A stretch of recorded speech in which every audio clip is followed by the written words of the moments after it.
Contributo d'accesso a Venezia. Chi dovrà pagare? Chi sarà escluso? Chi sarà esonerato?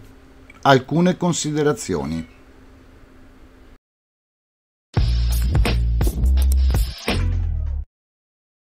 Benvenuti in questo nuovo video in cui vi parleremo di questo contributo da pagare per venire a Venezia e cercheremo di analizzare il discorso.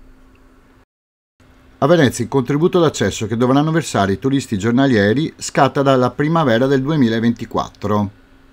Lo ha deciso la Giunta Comunale che ha dato il via all'emendamento con il testo finale della delibera.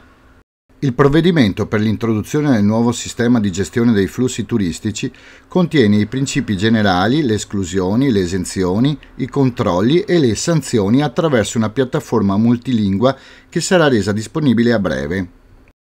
L'obiettivo è quello di disincentivare il turismo giornaliero in alcuni periodi. La sperimentazione per il 2024 sarà per circa 30 giornate, che verranno definite dalla Giunta nelle prossime settimane. In generale si concentrerà sui ponti primaverili e sui weekend estivi. Chi dovrà pagare il contributo d'accesso? Il contributo dovrà essere corrisposto da ogni persona fisica di età superiore ai 14 anni che acceda alla città antica del Comune di Venezia, salvo che non rientri nelle categorie di esclusioni ed esenzioni. In linea generale, il contributo sarà richiesto ai visitatori giornalieri. Chi sarà escluso dal pagamento? Non dovranno pagare il contributo di accesso i residenti del Comune, i lavoratori, dipendenti autonomi, anche pendolari, gli studenti di qualsiasi grado e ordine di scuole e università che hanno sede in città antica o nelle isole minori, persone e componenti nei nuclei familiari di chi risulta aver pagato l'IMU nel Comune di Venezia. Chi sarà esentato dal pagamento? Sono esentati dal pagamento del contributo coloro che soggiornano in strutture ricettive situate all'interno del territorio, turisti pernottanti, i residenti della Regione Veneto, i bambini fino a 14 anni, chi ha necessità di cure, chi partecipa a competizioni sportive, le forze dell'ordine in servizio, parenti affini fino al terzo grado dei residenti nelle aree in cui vale il contributo d'accesso e una serie ulteriore di esenzioni previste nel regolamento. La Giunta definirà nella delibera anche le modalità di prenotazione obbligatoria per alcune categorie di esenzione, in modalità smart e telematica, per esempio i residenti in Veneto. Alcune considerazioni. Come riusciranno a controllare tutte le vie di accesso? Già i due maggiori punti di arrivo, la ferrovia e Piazzale Roma, saranno molto difficili. E le vie d'acqua? Chiunque potrà arrivare in barca. Quanto costerà la macchina organizzativa del personale preposto? Non basteranno sicuramente 5 euro iniziali.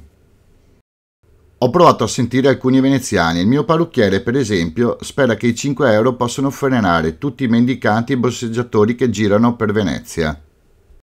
Alcuni temono l'eccessivo controllo come un'oppressione che può farci ricordare i tempi più bui del Covid, con il Green Pass.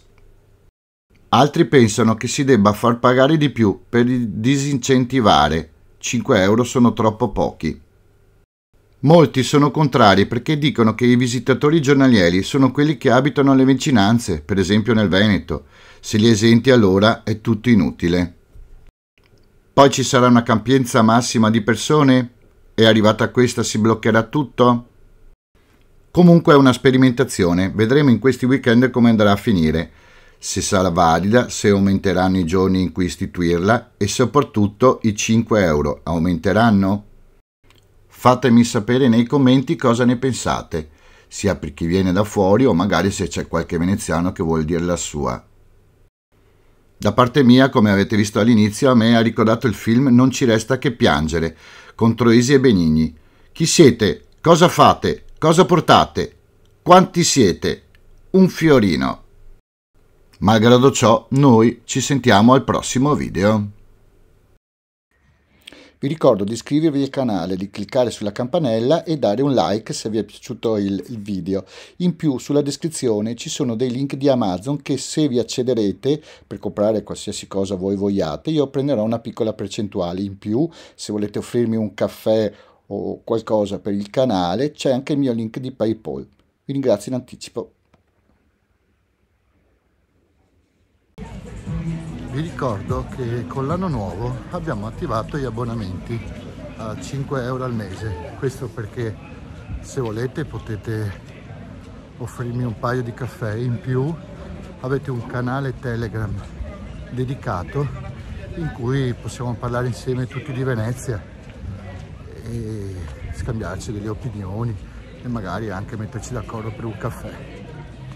Sta a voi, è totalmente facoltativo e potete staccarvi quando volete. Grazie. Iscriviti!